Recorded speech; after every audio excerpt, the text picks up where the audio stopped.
Hi అండి. శనివారం వచ్చిందంటే చాలు పప్పైనా సాంబార్ అయినా సరే ఏదో ఒకటి చేసేవాళ్ళు మీలో ఎంతమంది ఉన్నారో నాకు కామెంట్ చేయండి. మా అమ్మ మేము చిన్నగా ఉన్నప్పుడు ప్రతి శనివారం సాంబార్ చేసేది. సాంబార్ చేయాలంటే కరివేపాకు కావాలి కదా, ఆ కరివేపాకు కోసం మా అమ్మ కింది గేరు నుంచి పై గేరు వరకు పంపించేది. ఒక 2 రూపీస్ ఇచ్చి పంపిస్తే వాళ్ళు ఒక కట్ట కరివేపాకు ఇచ్చేవారు. అప్పట్లో అలా వెళ్ళి తీసుకొని వచ్చేదాన్ని. నేను సాంబార్ చేసిన ప్రతిసారి నాకు అదొకటి గుర్తుకు వస్తూనే ఉంటుంది.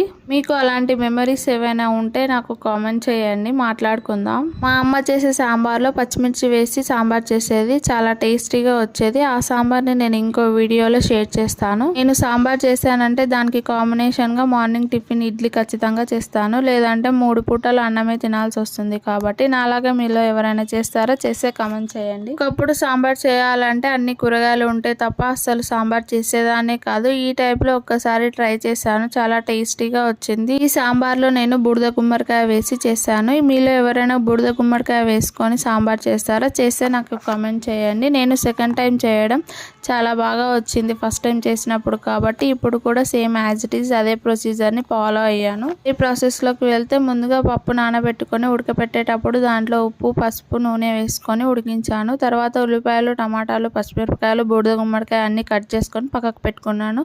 తర్వాత ప్యాన్ పెట్టుకొని దాంట్లోకి ఆయిల్ వేసుకున్న తర్వాత దాంట్లోకి పోపు దినుసులు వేసుకున్న తర్వాత ఆనియన్స్ వేసుకొని మంచిగా ఫ్రై చేసుకున్నాను. అవి కాస్త వేగిన తర్వాత దాంట్లోకి కరివేపాకు, పచ్చిమిరపకాయలు కూడా వేసుకున్నాను. అవి వేగిన తర్వాత దాంట్లోకి వెల్లుల్లి పేస్ట్ వేసి మంచిగా ఫ్రై చేసుకున్న తర్వాత దాంట్లోకి బూడిద గుమ్మడికాయలను అండ్ టమాటాలను వేసుకొని మంచిగా కలుపుకొని మూత పెట్టుకొని కొద్దిసేపు ఉడికించుకోవాలి.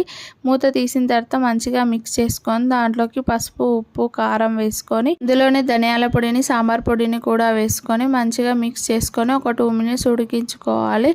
ఇందులో మనం ఆల్రెడీ ఉడికించి పెట్టుకున్న పప్పుని పప్పు గుత్తితో మెత్తగా స్మాష్ చేసుకొని మంచిగా దాంట్లోకి పోసేయాలి. దాంట్లో తగినన్ని వాటర్ని కూడా పోసుకొని మంచిగా మిక్స్ చేసుకొని మూత పెట్టుకొని ఒక 5 to 10 మినిట్స్ మంచిగా మీడియం ఫ్లేమ్లో ఉడికించుకోవాలి. అది ఉడికే టైంలో మనం ఆల్రెడీ నానబెట్టి పెట్టుకున్న చింతపండులోంచి గుజ్జు తీసుకొని పక్కకు పెట్టుకోవాలి. తర్వాత మూత తీసిన తర్వాత ఒకసారి మిక్స్ చేసుకొని గుమ్మడికాయలు మెత్తగా ఉడికాయని అనుకున్నప్పుడు చింతపండు రసంని కూడా అందులో వేసి దాంట్లోనే కొత్తిమీర, కరివేపాకు కూడా వేసుకొని మంచిగా మిక్స్ చేసుకొని ఒక 5 మినిట్స్ ఉడికించామంటే మనకు టేస్టీ సాంబార్ రెడీ అయిపోతుంది.